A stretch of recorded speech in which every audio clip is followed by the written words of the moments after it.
Shalom, selamat pagi anak-anak cerdas dan kreatif. Bagaimana kabarnya hari ini?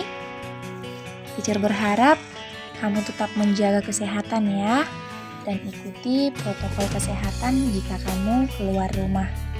Nah, hari ini kita akan memulai pembelajaran tematik, tapi terlebih dahulu kita berdoa ya. Ikuti teacher. Tuhan Yesus yang baik, pagi ini kami bersyukur untuk kasih-Mu yang menyertai kami. Sebentar Tuhan, kami akan memulai pembelajaran tematik. Hadirlah Engkau dalam hati kami, kiranya kami dapat mengerti materi kami pada hari ini. Ampuni kami Tuhan atas dosa kami, agar kami layak menerima kasih dan berkat-Mu. Dalam nama Yesus Kristus kami berdoa dan bersyukur. Amin. Sebelum teacher menjelaskan materi kita hari ini, pastikan kamu sudah mempersiapkan segala peralatan belajarnya ya. Oke, hari ini kita akan belajar menentukan gagasan utama dan informasi penting dari setiap paragraf teks non-fiksi. Nah, pada pembelajaran sebelumnya kita sudah belajar bagaimana menentukan kalimat utama. Nah, sekarang kita akan menentukan gagasan utamanya. Perlu kamu ketahui bahwa gagasan pokok atau gagasan utama itu disebut juga dengan pokok pembahasan. Ya, seperti yang sudah kita pelajari sebelumnya bahwa gagasan utama itu biasanya terdapat di dalam kalimat utama.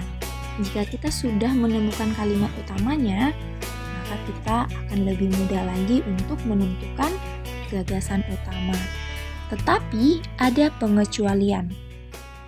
Nah, perlu kamu ingat bahwa tidak setiap kalimat utama mengandung gagasan utama.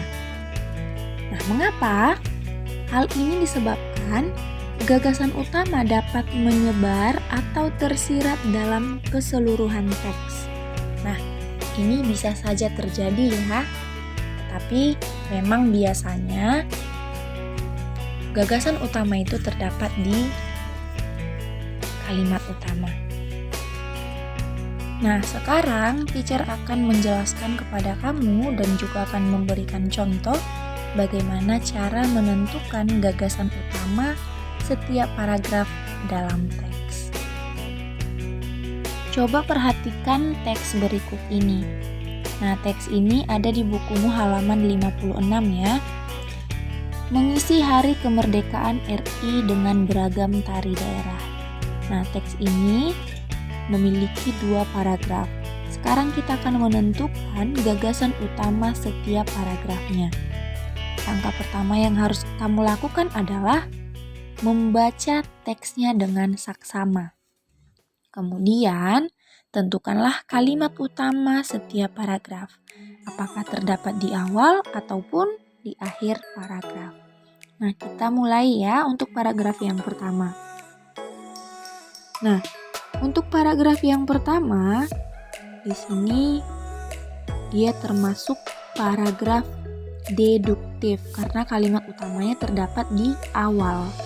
Dalam rangka memperingati HUT RI, Pulau Flores, Nusa Tenggara Timur selalu mengadakan atraksi budaya khas masyarakat setempat.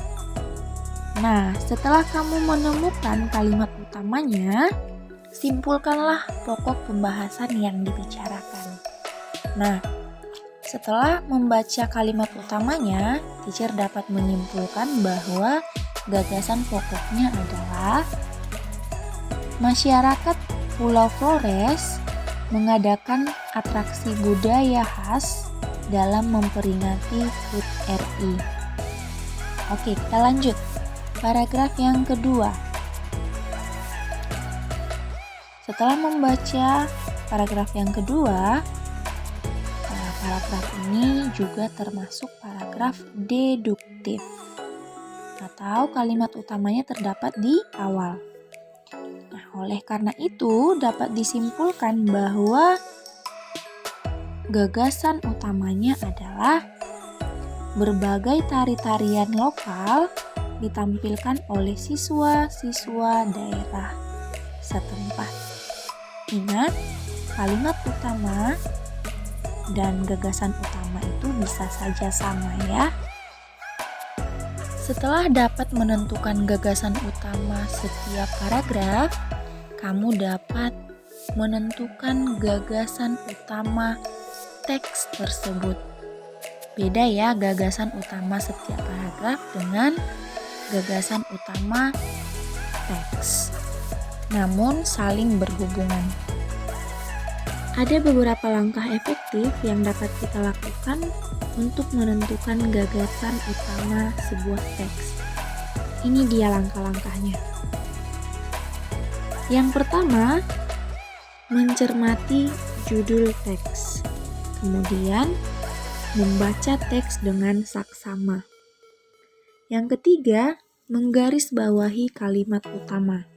Nah, di pembelajaran sebelumnya sudah tahu ya, bagaimana cara menentukan kalimat utama? Kalimat utama biasanya terdapat di awal ataupun di akhir paragraf. Kemudian, yang keempat, menandai informasi penting dalam teks. Lalu, yang kelima, mencatat informasi-informasi penting dalam teks menggunakan unsur berita, yaitu dengan menggunakan adik simbah. Setelah langkah yang kelima, kita akan mencatat gagasan utama setiap paragraf. Lalu tuliskanlah gagasan utama tersebut dalam bentuk ringkasan. Baiklah anak-anak teacher, sekarang silahkan kamu buka bukumu halaman 58. Di sana ada sebuah teks berjudul Penghargaan Anugerah Aksara dari Kemendikbud. Teks ini terdiri dari 3 paragraf. Nah, sekarang kamu akan teacher tugaskan untuk menentukan gagasan utama setiap paragraf dan juga gagasan utama teks non-fiksi tersebut. Bisa kamu lihat tabel yang ada di halaman 59. Nah, langkah pertama yang harus kamu lakukan adalah bacalah teks tersebut dengan saksama. Lalu garis bawahilah setiap kalimat utama. Kemudian simpulkanlah kalimat utama tersebut menjadi gagasan utama. Ingat ya, tentukan gagasan utamanya setiap paragraf terlebih dahulu. Lalu langkah yang terakhir adalah tuliskanlah gagasan utama teks dalam bentuk ringkasan. Nah, bisa kamu kerjakan di dalam tabel halaman 59 itu ya. Kemudian satu lagi tugas kamu hari ini, buka bukumu halaman 78, ayo berlatih. Nomor 1. Jadi hari ini tugas kamu ada 2 bagian ya. Mohon dikerjakan dengan baik. Baca bukunya, di video lengkap jawabannya. Dan jika masih belum paham juga, silahkan putar kembali video ini sampai paham. Oke anak-anak teacher, sampai di sini pertemuan kita hari ini. Teacher berharap kamu dapat mengerti materi kita hari ini. Oke, dan kiranya kita selalu sehat dan tetap dalam perlindungan tangan Tuhan. Goodbye, God bless you.